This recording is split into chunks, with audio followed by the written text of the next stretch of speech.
Hello. Well, the blocking is done going all down the deck, so that stabilizes the deck as a whole. And now I'm doing picture frame blocking. It's called ladder blocking, I guess, because I have to lay some deck boards that are going to be going this way, opposite that the normal deck boards go when they're going to be laying across the beams. Normally going this way. These deck boards are going to be actually laying this way. So I need to have something for the deck boards to connect to. So they're going to be connecting to these, they call them ladder blocks to support the deck boards that are going to be going this way. Interesting thing, while I was doing this, I couldn't help but notice the channel. That's this part right here. It's kind of a Z-shaped piece of metal that goes up underneath the siding. And I've watched video after video talk about how important this flashing is to ensure that water doesn't get behind your ledger board and cause any rotting against the house. Well, in my particular case, while I was looking at this, I noticed they had done a nice job of caulking all across this flashing on top of it. But I couldn't help but wonder, why would you caulk if the intention is to let the water run down and over the top of the flashing so it doesn't get behind the ledger board? It just seems to me to be wrong. I don't know. Maybe some of you can add some comments, tell me what you think, but it doesn't seem right that you would caulk here, potentially trapping the water behind the flashing underneath the siding.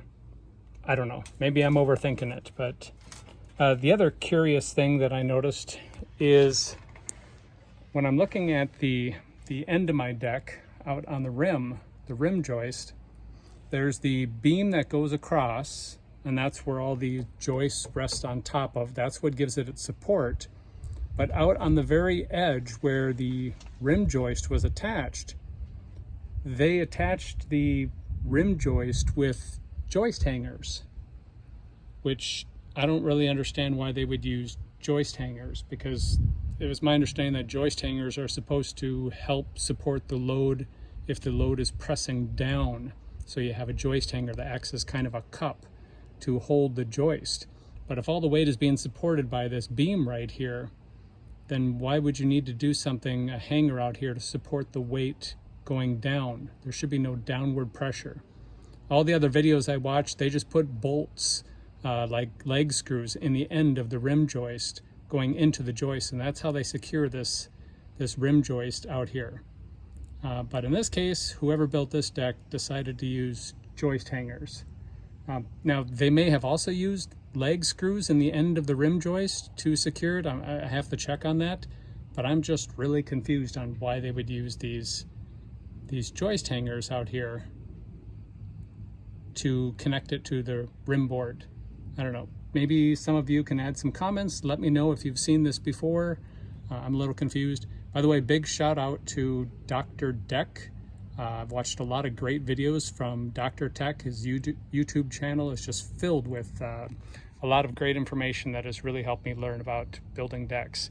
I'm not an expert by a long shot. I'm still learning, but it's really helped me a lot. Well, it's coming along very slowly. I've got 2 posts in, just 2. It only took me about 2 hours to do.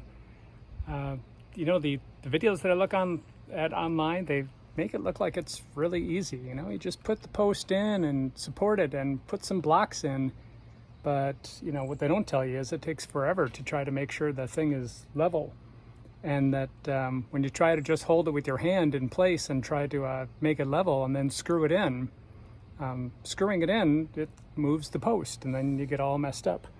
One thing that I did that helped a lot is I used these shims, you know, like you'd use for installing a door frame or something where you can do the shims. These helped me out a lot to be able to throw some little wood slivers, some shims into place to make sure that the post stayed in place while I was screwing it and it didn't move too far. So that helped a lot. Now I have 2 posts that are in. You can see I did the the blocking here. It's recommended where you've got some extra blocking, so you screw it in or bolt it in from one side, but then you also put in an extra section of like a 2x8 or 2x6, and you screw that in to block it from this side.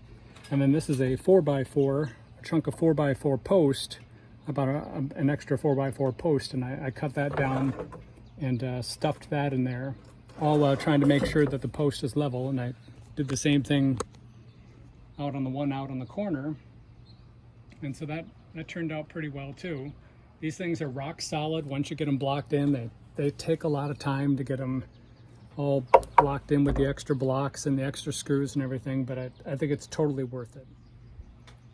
I think I mentioned before that some of the railings were getting so weak and so wiggly and rotted that we could just about push the railing and the whole thing was ready to fall off the deck, so it was pretty bad. By the way, be careful when you're going up and down ladders, because I fell off the last step of a ladder, and ended up kind of bruising up my arm pretty good, twisted my ankle, hurt my hip a little bit, hurt my left wrist, and got kind of beat up. Now, I know I'm getting older in age and everything, but man, just one step off the ladder and got beat up pretty good. So just be careful. Don't get too distracted.